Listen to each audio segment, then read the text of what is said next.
Hello and welcome to the Unscripted podcast with Kieran and Louie. Today's topic is all about the education system in the UK. Why don't we begin with secondary school? What was it like for you? Positive and negative. I'm sure everybody can agree that National Fives were a breeze. I think everybody I know has got 4 or more A's because, you did not need to study for it. You turned up, you sat in the exam hall. I didn't. You didn't get 4 more A's? I What? don't think so. What did you get? What did you get? Reveal. I think like 3. Oof. Well, anyway, it was easy. 'Cause you didn't Pick need... easy subjects. Oh, I mean, who are you calling out? Yeah. What subjects did I pick that were easy? I don't know. What did you pick? Modern studies. Easy. Nah. Geography. Easy. Maths. Difficult. I mean, I didn't do well on that one. That was the only one. Same. What else did I do in National 5? I can't remember, to be honest. It was so long ago. Well, why don't we go to hires then? What was that like? It was obviously a step up. I think the realisation kicked in then that, alright, this is serious now. And you need to study more. I think prelims especially made me realise that, because you don't really study for prelims, no one does, to be honest. And then you kind of get threatened with not doing the hires at the end of the year. And that kind of whole thing, getting taken into the head of the subject, saying, oh, you're not going to do it if you don't step up and all that. Or in my case, you get kicked out of higher maths. Because you don't belong there. You don't get allowed in. You don't belong there. Yeah, sit you down like some kind of weirdo in the class, oh, you don't belong here. I'm sorry, mate. It's not meant to be. But I think people who do higher maths come out the other end a bit cuckoo and kind of I don't know why I did that, but I did it anyway. So, And then they go into the advanced higher. yeah. Well, we did ours at the hub. At another university, we had to travel every 2 days. Was 2 days of the week? 2 days. Yeah. One evening, one morning. I was there the full day, both Tuesday and Thursday, because I did 2 of them. I did modern studies and English. How did you find the English class, Kieran? I actually, in hindsight, quite enjoyed it. This course was very good. I think it was definitely difficult and a lot of work. There was definitely a lot of breakdowns. Reading poetry at 4 in the morning or 4 in the afternoon. But I think overall it was quite good and came out the end with a positive result. Yeah, you still got sharp about those poems. Kieran has an obsession with those poems. And they're ingrained at this point. Yeah, they were drilled into my head by the teacher there. The head. I think the positives of the advanced hires that say the hub, I think it's obviously because it preps you for university life and just life in general once you leave school and you get used to that sort of extra responsibility. Yeah, I think the individual nature of study and kind of you do it yourself kind of prepared me very well for going into uni. And I think without the hub I probably wouldn't be at uni right now, to be honest, because I think it kind of set me up nicely for what I was going on to do. And I think the hard kind of love that we got there was, I wouldn't really call it love, just kind of hard teaching, I'll say. Is this the bit I need to cut out because you're slating people? No, I won't mention any names. You can keep this in. But yeah, I think that set me up nicely. Kind of everything isn't spoon fed to you. And I'm sure you can agree with your college course. Yeah, and I mean, I think to go back to the hub, I think mine was definitely a positive experience in hindsight because I failed my other subjects elsewhere. So the hub's my only one triumph. Yeah, I failed one of my school as well. I think, yeah, computing. Yeah, I just didn't care. I've put more time and effort into the hub classes because I knew it took more time and effort, and I kind of neglected the school ones completely. I mean, I'm still proud of myself for completing like my dissertation in like 3 hours after losing it completely the night before. I remember your face when you lost it. No, like, so that day was crazy. I went to the hub. No. In fact, because the hub was in the afternoon, so I went into school in the morning, realised it was corrupted, went home on the bus because I was on study leave, went home on the bus, went on my computer, tried to put up the dissertation, it was corrupted, came back to school on the bus, went into the hub and it's like, I've lost my whole dissertation. I remember when you came in, you looked so stressed and kind of like, what have I just done? And I remember the head of the hub, she was like, just like completely try to calm you down and just kind of reassure you, but you were just like, I'm screwed, I am screwed. and then I went home and like redid it in a few hours. Yeah. Wow. So yeah, fair enough. At least you didn't get dragged in during a holiday to finish your short stories. Me and Josh repping. That's because you weren't keeping up with the work. Slacking. No, it's because we didn't turn up to the Easter school thing. Remember?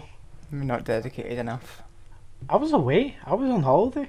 That's not that excuse. It's a valid excuse. I wasn't in the country. Nah, but I think stuff like that builds you. Now, what's uni been like for you anyway? Full of strikes and a worldwide pandemic. But apart from that, pretty good. Met loads of new friends that I wouldn't change the world for. Oh. I know. Good subjects that I've chosen as well. They're pretty good. Politics, in particular, has been really good. The lectures, tutorials have all been good. But I think this year has been heavily affected by the strikes, and I think the teachers are striking for the right reasons, and I fully support it and back it. But I feel like it affects you as a student in the way you learn things, and it affects your grade and the way you focus. So I think that's one of the main negatives of first year. But the friends I've made and the new stuff I've learned is the positives. Heartfelt. Yeah, what about you for college? It's been alright. It's been good. I made a bunch of films. Yeah, I know. Been keeping active. But I mean, college is basically like school, to be honest. And with my course anyway, it's pretty much all practical, so there's no final exam to worry about. It's just paperwork. Do you think they should make art-based subjects do exams No. in college? No. You think purely practical? Yeah. Yeah, I agree. I don't think there should be any kind of written coursework for film and things like that. I think it's pointless, especially at college. Film critiques, yes, and obviously that sort of thing. But yeah, I mean, it's a practical course. It's a practical subject. Yeah. But I think the whole kind of structure of college kind of needs changed in a way, because I don't think it sets you up nicely for uni enough, or whatever you want to go on to do. I think it's still very kind of spoon-fed in terms of the information your lecturers give you, and I don't think it's individual enough. Maybe it is for art-based subjects, but like maths or something like that, or I don't know, politics, I don't think they're kind of implementing the kind of individual nature that the hub did for us at advanced hires. I know it's a different level, but I feel like they should do it, because that's the next step for them. I mean, also it depends on just the lecturers that you have. Everyone's different. Everyone's teaching style is different. Some people, will say, "Oh, this is where you need to go through and watch this video, take notes on it." Others will say, "Okay, this is key points. Jot them down. They're important." Just each to their own. But at the same time, you've got to kind of say, like, our college is doing enough to try and promote that kind of individual thought and individual study, but that again comes down to things like you're saying with styles of teaching, and whether the teacher feels like they need to do it for certain bits, or whether they need to kind of spoon-fed the information. It depends. It depends on loads of different factors, and I think you're right about the teachers in particular. It also depends on the subject, whether or not, as you say, it is practical, or if it's something like maths, where you do need someone, obviously, and that's the same at uni, where you have someone on a whiteboard or blackboard or whatever going through. I think there is a clear difference, even at uni, with like subjects I'm doing, that there is an obvious kind of, you do it yourself, you need to read, you need to come up with your own ideas, because it's free form in a lot of subjects. Like, a lot of subjects don't have one definitive answer, whereas maths and things like that, they do, obviously, with equations and things like that. And I think you do need that kind of whiteboard one-on-one teaching that you wouldn't need in a subject, say like politics or philosophy or something like that. So I think there is a difference. I mean, that's the thing, like, about the course I'm doing, film, is you can learn all the theory you want about how to make a film, but it's useless until you get on a set and actually do it.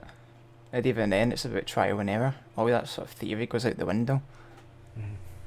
I think the theory is good in principle, but I feel like you need a lot of experience in things like arts. So like with all the stuff you're doing, like the film, GMAT, other stuff like that you've told me about, I think that's more important than the actual kind of degree itself, in a way, for subjects like yours. Whereas with subjects like mine, the theory is really important because you need that in that field of work that you're going into, and you need that prior knowledge. Whereas you need the prior experience to go into a film set or something like that. I think that's really important. Mm-hmm. So, I mean, also just film's fun. Like politics, I mean, come on. Well, politics at the moment is kicking off. Yeah, you've got Trump. God knows how he's president. You've got Putin in Russia doing cyber attacks left, right, and centre. So 2016. You've got Johnson. He's doing his thing. He's a different specimen. The world's in a good place at the moment politically, I'd say. I'm not going to comment on it, but you know. As he calls out every world leader. Yeah. Anyway, moving on. Do you feel any sort of pressure being in your environment when you're studying, is like that you have to perform at a certain level when you're in your course? I mean, yeah, because you obviously need to meet deadlines and coursework. But again, because it's mostly practical, you can do that quite easily. As long as you're just taking photos as proof and you're producing work. Do you feel like you have to bring others up in the class to make the class look good and things like that? Do you think like other students affect the way you perform? Absolutely, because it's such a collaborative effort, and you're relying on other people turning up and being dedicated as you and being hardworking, and that's not always the case. To give you an example, one of the films I shot last year, there was a group of 6 of us, and it ended up being about 3 of us who actually were pulling the weight of the rest of the group. And even just down to like mundane things like carrying equipment places. I mean, carrying a substantial amount of equipment ever with 3 people is quite difficult. Yeah, I think things like that affect the overall performance of the group because you didn't have everybody, so therefore the quality of the film is going down a couple of notches. The quality of the work is rushed because there's only 3 of you, and as you said, things like carrying equipment is something that takes quite a lot of time actually, and without having the 3 extra bodies, it's going to slow down everything. Absolutely everything. Although, to be fair, not to toot my own horn, but it was actually quite good, the final product that we produced. It was actually came out okay. Yeah. Because funnily enough, when we actually shot the other film with the bigger group, it turned out worse. Yeah, it can work both ways, to be honest. Bigger groups are sometimes a lot worse because you have a lot of voices try to clash with each other, whereas the small groups kind of sit down, talk it through, and they've got it done within 2 days or something. Yeah, it can work both ways, but still, it does affect you. But what about you at uni? Do you have much group work? Yeah, you get group work in tutorials, so you get put into groups and you do presentations. For example, in one of my courses this year, we had to go out and do field work on an area in Glasgow, and we all got put in groups of like 8, and I was the leader for my group. We had to go to Riverside and kind of report back on what it's like kind of economically, socially, and I think thankfully everybody turned up in my group, and that helped because everybody had a role, because everybody was given roles, and I think without people turning up on the day, it would have affected the overall presentation at the end and affected our grade even more, even though we weren't graded on it, but still it would have looked bad in front of the tutor. What was your roles? Was it like primary school where you had your scribe and your timekeeper? Yeah, so I was like the overall team leader, and then there was a photographer, a note taker, timekeeper, stuff like that. But basically it's like primary school. Basically primary school Comes rules. full circle. Comes full circle round, even at uni. Yeah, but apart from the presentations and things like that, it's quite individual. But even the tutorials are group discussions, and you get them every week, so you're kind of doing group work every week until 4th year. So it's throughout uni, just at higher levels and in different ways, through presentations and like reports and things like that. So do you think, to go back to advanced hires, do you think uni compares much to advanced hires in any way? Size of the classrooms, so they're kind of small in nature, more one-to-one, being able to talk to your teacher, email your teacher, see them out of hours, stuff like that. I think the work level is similar, but I think uni's up 2 levels. It's still got a bit of a shock when I went there, but they both take time to adapt, and I think people kind of worry about that. I think they think like they can't fit in. I felt like that to start with both of me, like, why am I here? I'm not good enough for this. But I feel like it takes time to adapt and kind of get used to it, because it's completely different from secondary school. It's like you're on your own. It's like you're an adult now, and I think that's like the first kind of step, like college, uni, advanced hires. I think that's like the first big step you kind of take. I think as well, the pressure seems to be something that keeps cropping up. Yeah. When you're talking about uni, it's like that pressure as a student, juggling that student life, of social life, the workload, finances. As you say, you're responsible now. You're an adult. Yeah.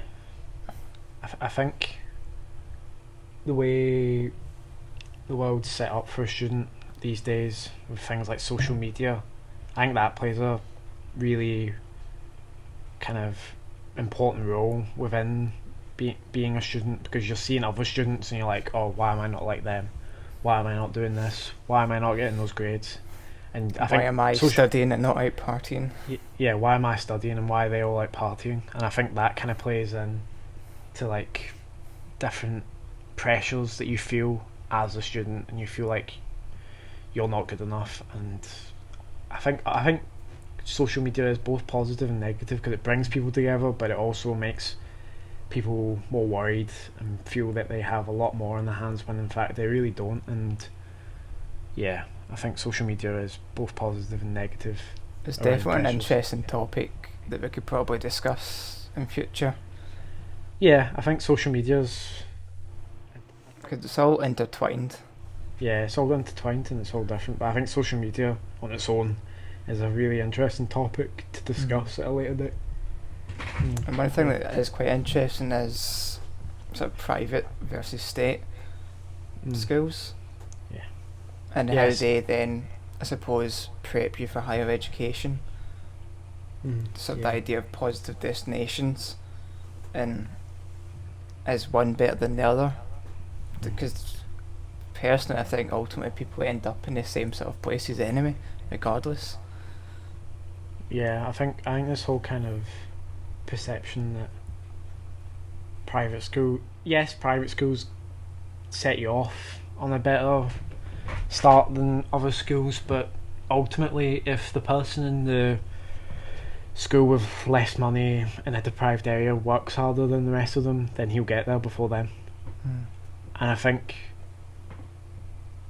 especially in private schools, I think the kind of culture around it kind of heavily affects it negatively, because I feel like the culture around private schools is kind of, we're better than them, we'll get there no matter what. They won't. They're like kind of scum in a way. They see us as scum. I mean, yes and no. Like I know not all of them do, yeah, but like it's across like the kind of board, general. it's not like yeah. that. Nah, it's I not. suppose it's definitely a sort of generalised stigma, Mhm. I would say, but having been to both state and private, I think it's a lot more complicated, Mhm. and also there's a lot of different people there who are genuinely nice people Yeah. and are Yeah, no. hardworking, Yeah. and sort of go against that stigma. I just think the stereotypes produced through the years between the state and private has created this kind of conflict, and I think it's kind of ruined the perception people from state schools have on private schools and vice versa. Mhm. And it's kind of like a rivalry that's didn't need created in the first place. Absolutely. Mm-hmm. I think, to be honest, it's probably more about who you know in terms Yeah. of private schools, like connection wise. Mm-hmm. But again, I think like the teachers aren't any better than state schools.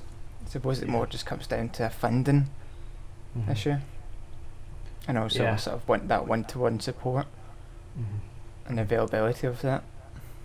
I think the teachers to student ratio is very important to highlight, especially in comparison to both. So like in state schools there's like one teacher to 30 plus students, whereas like in private schools it's like one teacher to like 10 students, because they have enough to do that. Mm-hmm. And I think, as I said earlier, it's like giving people in private schools a better step forward than people in state schools. And I feel like people in state schools will always have to work harder to get where they want to, and I feel like private schools students, even if they do work hard, they kind of have an upper hand because they've been spoon-fed the right information, the right things, the right tools to do well in life. I think like in terms of the overworked nature of teachers, like to Mhm. give you an example, I know modern studies teacher, I think a couple of years ago, he had like National 4s, National 5s and Hires all in the same class that he had to teach simultaneously. Yeah. It's like 30 odd people across different levels, and that I suppose just comes into a funding issue, not being able to bring in another teacher, which obviously then impacts his teaching but also the learning of the students. Yeah, I've experienced that. I've been in a class where there's been Hires and National 5s, and it's not a good environment because the teacher's bouncing between, and she really wants to like kind of dedicate her time to one kind of core, but she can't because she has to balance it both, and it's not, the teaching's really disjointed, and I think that affects the student as well. It makes them feel like they're not kind of the main priority. But then also I found the same exact thing when I was at the private school as well. Mm-hmm. Like one of the teachers, she had a class of probably about 30 people as well, doing a practical subject, which is, and it's all National 5s, so although it's not mixed, it's still quite a substantial amount of people across one subject, so you can't always get that one-on-one support, in particular because it's practical. You need a lot of feedback that you need to be able to work on, Yeah, and that's not always possible. I think that plays into the kind of pressures that you feel as well as a student, like because if you're in a class of 30 and you feel like you're behind, you don't want to put more pressure on the teacher by saying you don't get it, and you kind of take a step back and you don't really want to, and then you end up kind of doing really badly or kind of failing the subject, falling further behind. Yeah, falling further behind when you should have actually spoken up. So I think the overcrowdment of classes in both state and private negatively affects the student pressure and academically wise. And I suppose that just comes down to a funding issue. It's one of the main things, and if we fund the education system more, then you can have more distribution of teachers across the board, which then balances out classes more. Again, it's not as simple as that. Nah, it's not as simple as that. No, not at all. Yeah. What do you think's going to happen next amongst the craziness that is now? I mean, it's definitely highlighted online classes as a big thing, and Yeah. whether or not they're a good thing, and is it feasible for schools and also colleges, further education? Is it feasible going forward to do online classes a lot more often? I think it's definitely open up people's eyes to the possibilities. I think it ties in again with like kind of more well-off students and less well-off students. So like with their kind of plans to kind of digitalise and move things online, they're pre-assuming that all the students have laptops, all the students have the equipment to do it. A lot of the students rely on the library, rely on things like that. What are they going to do when, say, 10 people in a class out of 20 people in a uni class don't have a laptop to do a test or something? They're going to... the balance will just kind of tipsize and you won't know what to do. They're stuck. Although, I suppose on a more grassroots level, at secondary school, you're seeing obviously iPad's been rolled out, and that in some senses sort of online classes. You've got your coursework up there, you're uploading your homework to get reviewed. So already we're starting to see this sort of shift in how classes are being taught. Are you more in favour of the online, or do you think kind of books and kind of writing it out is the way still? I still think books and writing it out, although I think it's important to maybe try and find a sort of happy medium between the two. They both have their advantages and disadvantages. And there's a lot more possibility for distraction online. Yeah, I also think that's a big thing, especially with social media. But I think in terms of books, it's definitely handy to have something in front of you and to be concentrating on it. But then on the flip side, I already know of universities that use online classes on a regular basis. Yeah. For example, set up in the Highland and Islands, where you've got people from all over across the Highland and Islands. You can't obviously travel in all the time. I think there's something quite not magical, kind of important about having a book in front of you and kind of being able to kind of note down and kind of highlight things. Whereas online on a text, you're looking at a screen, your eyes become strained, you lose focus, you go on social media, you get distracted, and studying becomes a lot harder. Whereas I think book kind of takes you away from that and takes you away from social media, which is important. It's also good if you have chocolate bars on every 5th page. It's a nice reward for reading. Hide stuff in your books. That's a good tip. I like that. Yeah, I should start doing that. Quite a good idea. Yeah, but I think it's tricky to... I don't think they should move the whole thing online, but they should start to implement things like online hand-ins rather than doing it by paper, stuff like that. It makes things easier for a student, but I think moving the teaching online, stuff like tutorials and things like that, is hard because you don't get that face-to-face contact and kind of judging kind of like the way a person moves, the way a person talks, if they're competent or not. Over a screen you don't get that, and I think that affects the quality of teaching, which we were talking about earlier. And also the other tricky thing is financing courses, because how do you finance an online course? Because obviously then students don't need to travel in to universities, which is how universities make a lot of money, is paid for courses. So I think from a financial point of view, universities probably won't be doing that. No. I think it's a temporary move in the current circumstances, but a lot of current things will be changed in the long run to accommodate the changing climate of the world and the way it is. I think one of the good things about uni or college is the diversity of people, and that's something that is definitely missed at the moment because we're all connected online but not in person.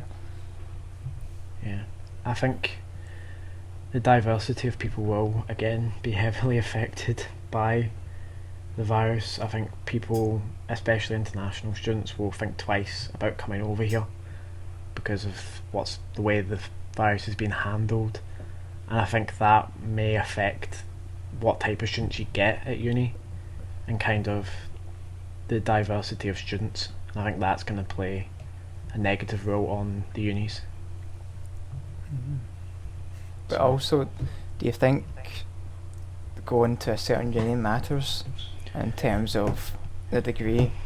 Like, say, Glasgow University's Oxford, but studying the same politics degree. Yes and no. I think there's an element of kind of pride as a student going to a place like that.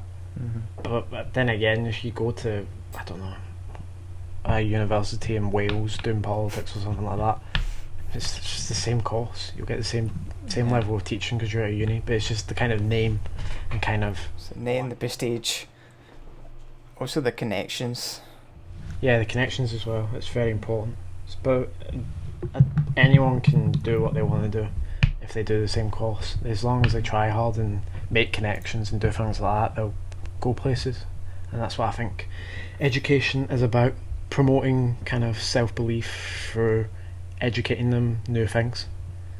I think that's a happy note to end the podcast on. Nice happy note for once in what is a very depressing world at the moment. And we'll be back next week.